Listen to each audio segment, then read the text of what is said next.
Good evening. Here we are. And tonight's story is by Bret Harte. Now, Bret Harte was an American short story writer and poet, best remembered for short fiction featuring miners, gamblers, and other romantic figures from the California Gold Rush. I think this is his most famous. It's The Outcasts of Poker Flat. And I'm putting it ahead of The Luck of Roaring Camp, which is probably his second most famous. So, anywho, here we go. The Outcasts of Poker Flat. Now that you are excuse me, sorry about that, wrong place. As Mr. John Oakhurst, gambler, stepped into the main street of Poker Flat on the morning of the 23rd of November, 1850, he was conscious of a change in its moral atmosphere since the preceding night.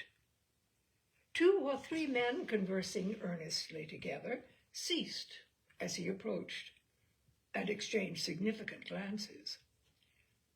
There was a Sabbath lull in the air, which, in a settlement unused to Sabbath influences, looked ominous. Mr. Oakhurst's calm, handsome face betrayed small concern in these indications. Whether he was conscious of any predisposing cause was another question. I reckon they're after somebody, he reflected. Likely it's me.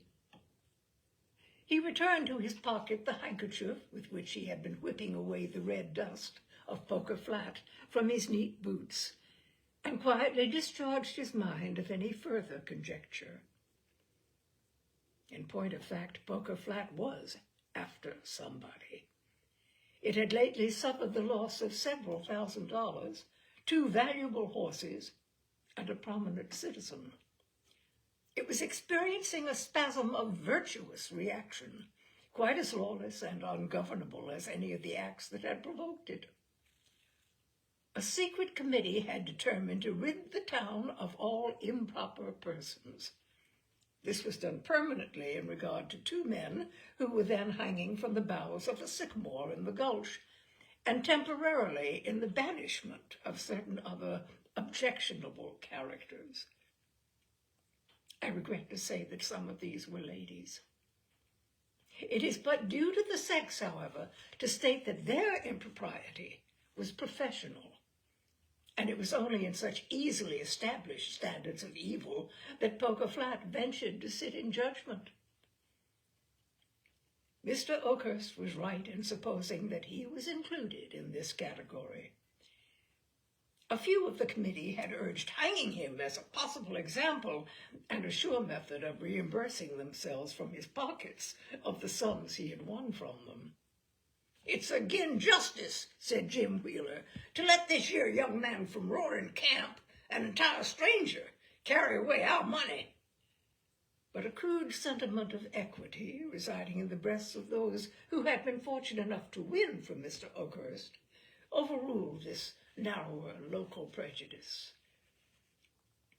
Mr. Oakhurst received his sentence with philosophic calmness, none the less coolly that he was aware of the hesitation of his judges. He was too much of a gambler not to accept fate. With him, life was at best an uncertain game, and he recognized the usual percentage in favor of the dealer. A body of armed men accompanied the departed wickedness of Poker Flat to the outskirts of the settlement.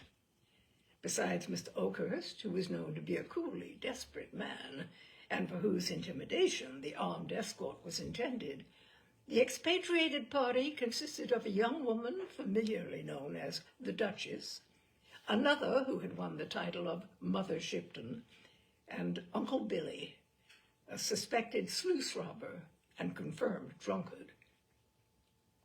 The cavalcade provoked no comments from the spectators, nor was any word uttered by the escort.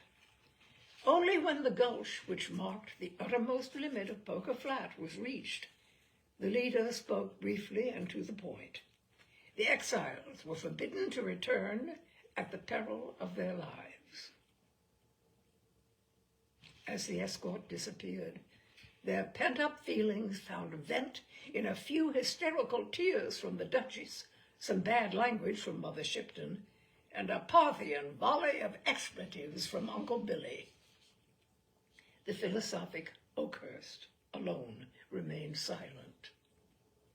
He listened calmly to Mother Shipton's desire to cut somebody's heart out, to the repeated statements of the Duchess that she would die on the road, and to the alarming oaths that seemed to be bumped out of Uncle Billy as he rode forward. With the easy good humor characteristic of his class, he insisted upon exchanging his own riding horse, Five Spot, for the sorry mule which the Duchess rode. But even this act did not draw the party into any closer sympathy. The young woman readjusted her somewhat draggled plumes with a feeble, faded coquetry. Mother Shipton eyed the possessor of Five Spot with malevolence, and Uncle Billy included the whole party in one sweeping anathema. The road to Sandy Bar, a camp that not having as yet experienced the regenerative influences of Poker Flat, consequently seemed to offer some invitation to the emigrants. It lay over a steep mountain range. It was distant a day's severe travel. In that advanced season, the party soon passed out of the moist, temperate regions of the foothills into the dry, cold, bracing air of the Sierras. The trail was narrow and difficult. At noon, the Duchess, rolling out of her saddle upon the ground, declared her intention of going no farther, and the party halted. The spot was singularly wild and impressive. A wooded amphitheater, surrounded on three sides by precipitous cliffs of naked granite, sloped gently toward the crest of another precipice that overlooked the valley. It was undoubtedly the most suitable spot for a camp, had camping been advisable. But Mr. Oakhurst knew that scarcely half the journey to Sandy Bar was accomplished, and the party were not equipped or provisioned for delay. This fact he pointed out to his companions curtly, with a philosophic commentary on the folly of throwing up their hand before the game was played out. But they were furnished with liquor, which in this emergency stood them in place of food, fuel, rest, and prescience. In spite of his remonstrances, it was not long before they were more or less under its influence. Uncle Billy passed rapidly from a bellicose state into one of stupor. The Duchess became maudlin, and Mother Shipton snored. Mr. Oakhurst alone remained erect, leaning against a rock, calmly surveying them. Mr. Oakhurst did not drink. It interfered with a profession which required coolness, impassiveness, and presence of mind, and in his own language, he couldn't afford it. As he gazed at his recumbent fellow exiles, the loneliness begotten of his pariah trade, his habits of life, his very vices, for the first time seriously oppressed him. He bestirred himself in dusting his black clothes, washing his hands and face, and other acts characteristic of his studiously neat habits, and for a moment forgot his annoyance. The thought of deserting his weaker and more pitiable companions never perhaps occurred to him. Yet he could not help feeling the want of that excitement which, singularly enough, was most conducive to that calm equanimity for which he was notorious. He looked at the gloomy walls that rose 1,000 feet sheer above the circling pines around him, at the sky ominously clouded, at the valley below, already deepening into shadow, and doing so, suddenly he heard his own name called. A horseman slowly ascended the trail. In the fresh, open face of the newcomer, Mr. Oakhurst recognized Tom Simpson, otherwise known as the Innocent of Sandy Bar. He had met him some time before over a little game, and had with perfect equanimity won the entire fortune, amounting to some $40, of that guileless youth.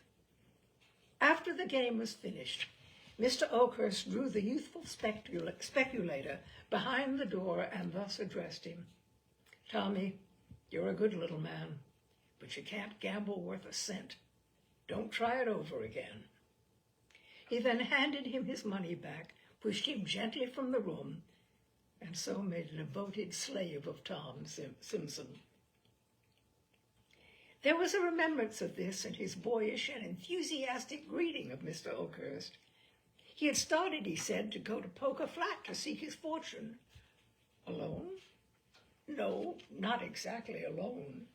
In fact, a giggle, he had run away with Piney Woods. Didn't Mr. Oakhurst remember Piney? She that used to wait on the table at the Temperance House? They had been engaged a long time, but old Jake Woods had objected, and so they had run away and were going to Poker Flat to be married, and here they were. And they were tired out, and how lucky it was they had found a place to camp, and company. All this the Innocent delivered rapidly, while Piney, a stout, comely damsel of 15, emerged from behind the pine tree where she had been blushing unseen, and rode to the side of her lover.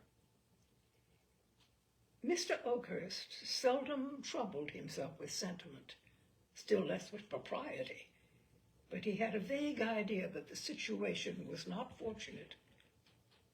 He retained, however, his presence of mind sufficiently to kick Uncle Billy, who was about to say something, and Uncle Billy was sober enough to recognize in Mr. Oakhurst's kick a superior power that would not bear trifling. He then endeavored to dissuade Tom Simpson from delaying further, but in vain. He even pointed out the fact that there was no provision, no means of making a camp. But, unluckily, the Innocent met this objection by assuring the party that he was provided with an extra mule loaded with provisions, and by the discovery of a rude attempt at a log house near the trail. "Piney can stay with Mrs. Oakhurst," said the Innocent, pointing to the Duchess, "and I can shift for myself."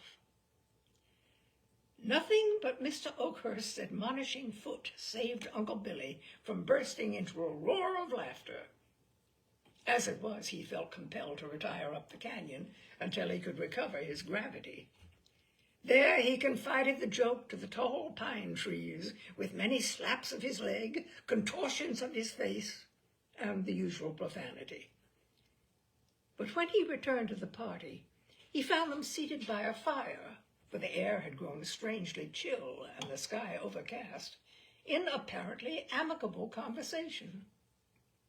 Piney was actually talking in an impulsive, girlish fashion to the Duchess, who was listening with an interest and animation she had not shown for many days. The Innocent was holding forth, apparently with equal effect, to Mr. Oakhurst and Mother Shipton, who was actually relaxing into amiability. "Is this here a damn picnic?" said Uncle Billy, with inward scorn, as he surveyed the sylvan group, the glancing firelight, and the tethered animals in the foreground. Suddenly an idea mingled with the alcoholic fumes that disturbed his brain. It was apparently of a jocular nature, for he felt impelled to slap his leg again and cram his fist into his mouth. As the shadows crept slowly up the mountain, a slight breeze rocked the tops of the pine trees and moaned through their long and gloomy aisles. The ruined cabin, patched and covered with pine boughs, was set apart for the ladies. As the lovers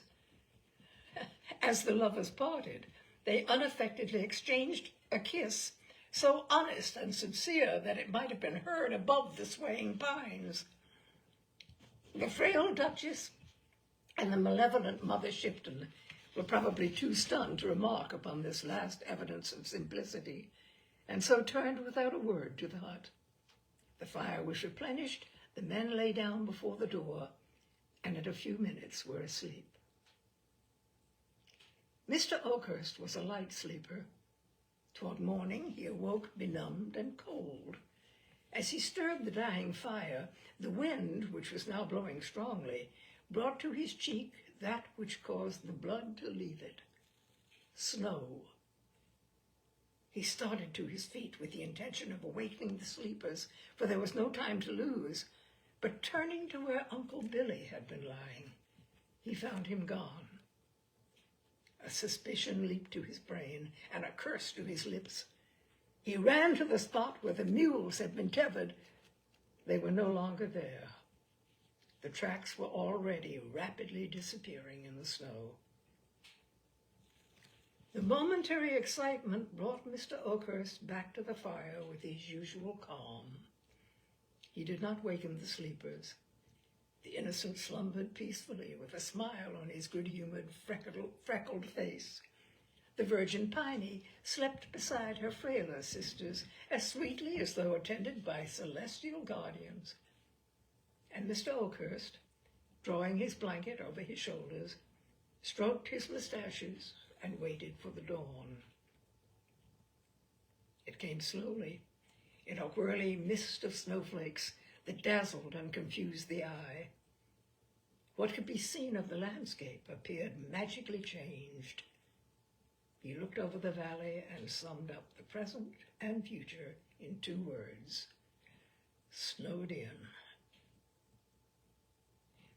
A careful inventory of the provisions, which fortunately for the party had been stirred within the hut, and so escaped the felonious fingers of Uncle Billy, disclosed the fact that with care and prudence they might last 10 days longer.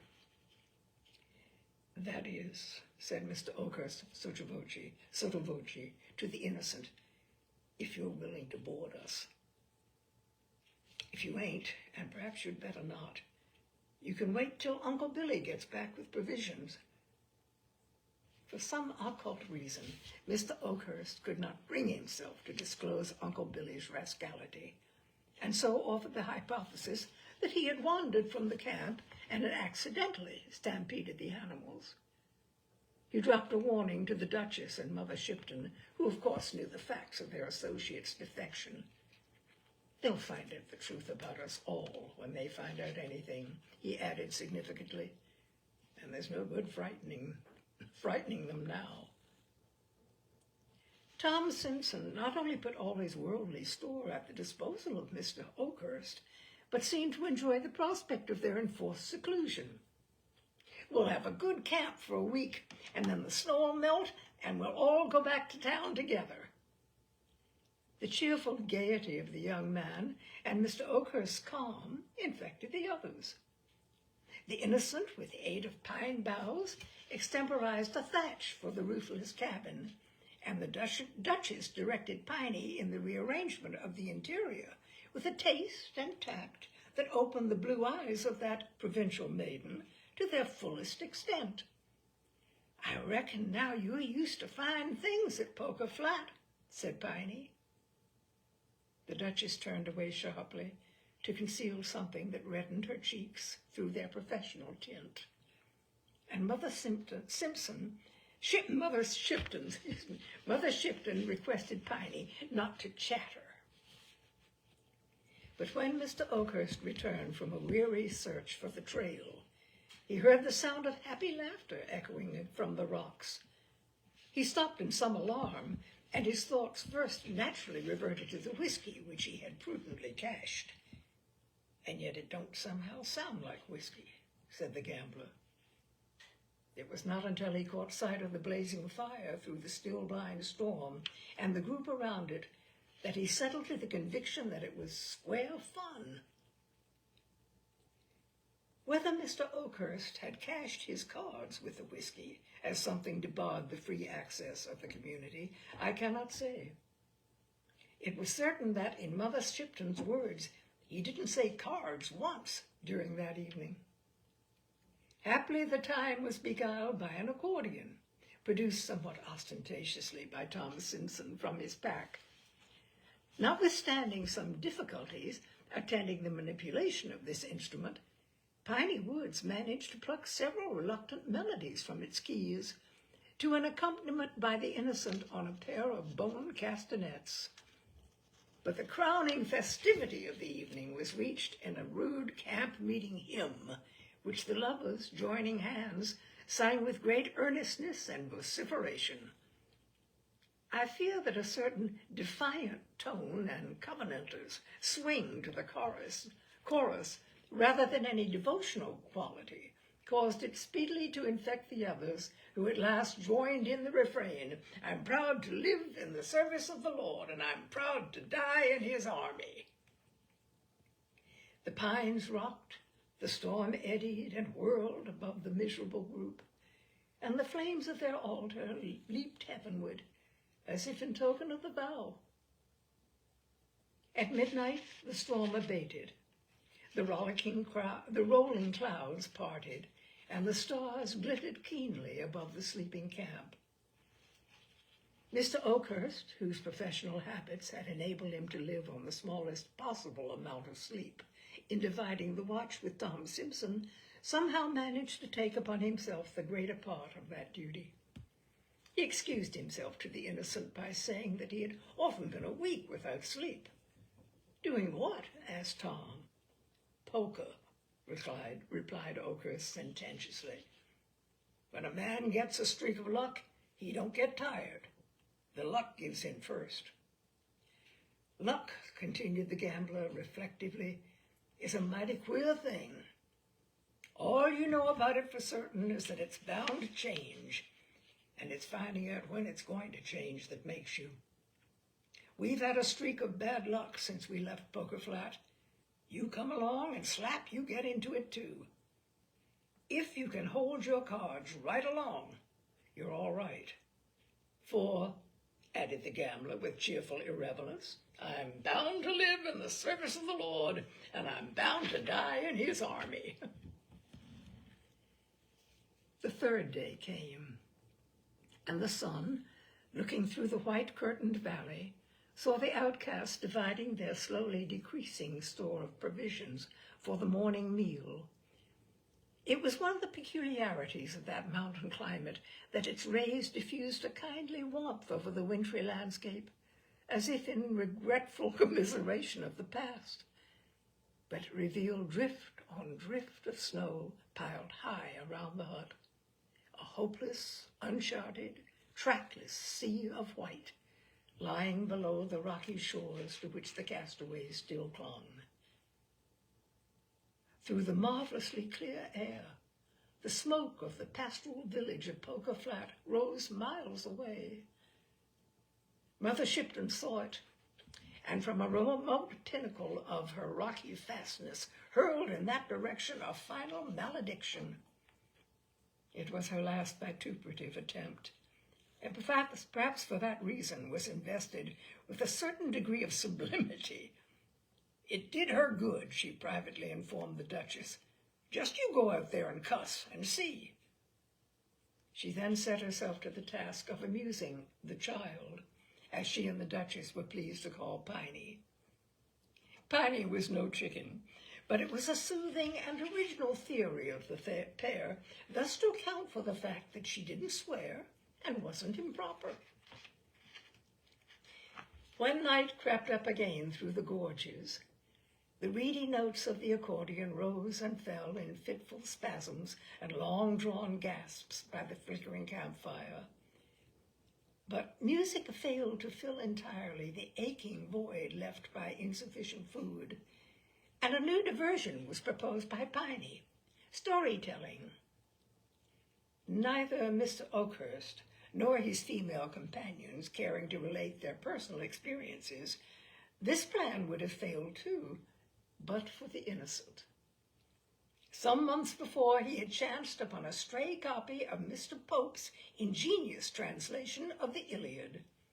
He now proposed to narrate the principal incidents of that poem, having thoroughly mastered the argument and fairly forgotten the words, in the current vernacular of Sandy Bar. And so for the rest of that night, the Homeric demigods again walked the earth. Trojan bully and wily Greek wrestled in the winds, and the great pines of the canyon seemed to bow to the wrath of the son of Peleus. Mr. Oakhurst listened with great Mr. Oakhurst listened with great satisfaction.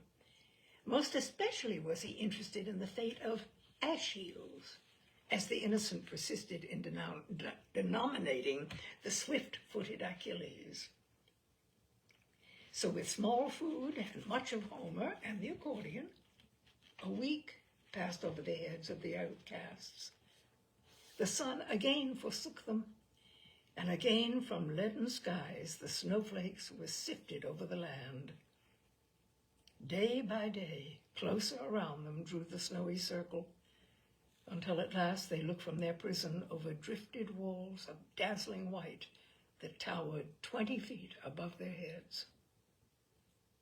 It became more and more difficult to replenish their fires, even from the fallen trees beside them, now half hidden in the drifts. And yet no one complained. The lovers turned from the dreary prospect and looked into each other's eyes and were happy. Mr. Oakhurst settled himself coolly to the losing game before him. The Duchess, more cheerful than she had been, assumed the care of Piney. Only Mother Shipton, once the strongest of the party, seemed to sicken and fade. At midnight on the 10th day, she called Oakhurst to her side. "I'm going," she said in a voice of querulous weakness, "but don't say anything about it. Don't waken the kids. Take the bundle from under my head and open it." Mr. Oakhurst did so. It contained Mother Shipton's rations for the last week, untouched. "Give them to the child," she said, pointing to the sleeping Piney. "You've starved yourself," said the gambler. "That's what they call it," said the woman querulously, as she lay down again, and turning her face to the wall, passed quietly away. The accordion and the bones were put aside that day, and Homer was forgotten.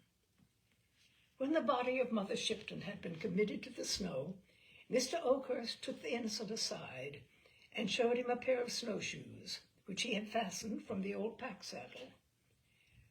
"There's one chance in 100 to save her yet," he said, pointing to Piney. "But it's there," he added, pointing toward Poker Flat.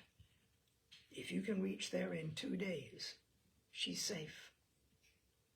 "And you?" asked Tom Stimson. "I'll stay here," was the curt reply. The lovers parted with a long embrace. "You are not going too?" said the Duchess, as she saw Mr. Oakhurst apparently waiting to accompany him. "As far as the canyon," he replied. He turned suddenly and kissed the Duchess, leaving her pallid face aflame and her trembling limbs rigid with amazement. Night came, but not Mr. Oakhurst. It brought the storm again and the whirling snow. Then the Duchess, feeding the fire, found someone had quietly piled beside the hut enough fuel to last a few days longer. The tears rose to her eyes, but she hid them from Piney. The women slept but little. In the morning, looking into each other's faces, they read their fate. Neither spoke, but Piney, accepting the position of the stronger, drew near and placed her arm around the Duchess's waist. They kept this attitude for the rest of the day. That night, the storm reached its greatest fury, and rending asunder the protecting vines, invaded the very hut. Toward morning, they found themselves unable to feed the fire, which gradually died away. As the embers slowly blackened, the Duchess crept closer to Piney and broke the silence of many hours. "Piney, can you pray?" "No, dear," said Piney simply. The Duchess, without knowing exactly why, felt relieved, and putting her head upon Piney's shoulder, spoke no more. And so reclining, the younger and purer, pillowing the head of her soiled sister upon her virgin breast, they fell asleep. The wind lulled as if it feared to waken them. Feathery drifts of snow, shaken from the long pine boughs, flew like white-winged birds and settled about them as they slept. The moon, through the rifted clouds, looked down upon what had been the camp. But all human stain, all trace of earthly travail, was hidden beneath the spotless mantle, mercifully flung from above. They slept all that day and the next, nor did they waken when voices and footsteps broke the silence of the camp. And when pitying fingers brushed the snow from their wan faces, you could scarcely have told from the equal peace that dwelt upon them which was she that had sinned. Even the law of Boker Flat recognized this and turned away, leaving them still locked in each other's arms. But at the head of the gulch, on one of the largest pine trees, they found the deuce of clubs pinned to the bark with a bowie knife. It bore the following, written in pencil in a firm hand: "Beneath this tree lies the body of John Oakhurst, who struck a streak of bad luck on the 23rd of November, 1850, and handed in his checks on the 7th December, 1850. And pulseless and cold, with a derringer by his side and a bullet in his heart, though still calm as in life, beneath the snow lay he who was at once the strongest and yet the weakest of the outcasts of Boker Flat."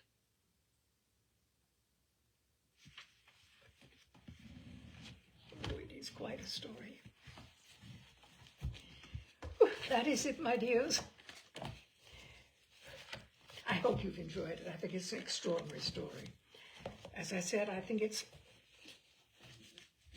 a stronger story even than The Luck of Roaring Camp, though that is very good. Now, next week, because we're roaring down toward Christmas, I want to read all of Dylan Thomas's A Child's Christmas in Wales. So that is for next week. Thank you so much for being with me, my dears. And take it easy, have a lovely evening, and I hope to see you next week. Bye now.